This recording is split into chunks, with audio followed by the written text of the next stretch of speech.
আসসালামু আলাইকুম রহমতুল্লাহি ওয়া বারাকাতুহু। একটি বিষয়ের উপরে কথা বলার জন্য লাইভে আসলাম। কথাগুলো ভালো লাগলে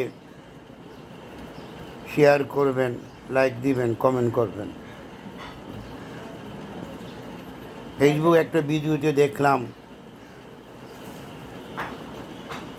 পীর তাহেরি সাহেব বলতেছেন উনি নাকি নবীনগর মসজিদে 3জন ছেলে জোরে আমিন বলাতে ওদেরকে নামাজ শেষে ধরে আনা হলে ওরা নাকি বলছে যে ওদেরকে 300 করে টাকা দিয়েছে জোরে আমিন বলার জন্য।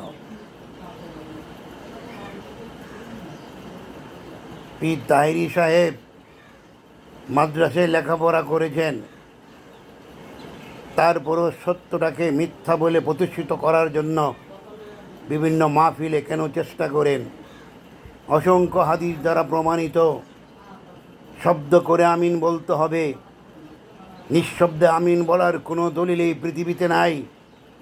কিন্তু আপনারা যারা আছেন, কি বলবো, আপনারা নামাজে দাঁড়িয়ে হানাফি মাযহাব অনুসরণ করেন, অথচ সকল বিশ্বের হানাফি মাযহাবের মুসল্লিরা আমিন শব্দ করে বলে।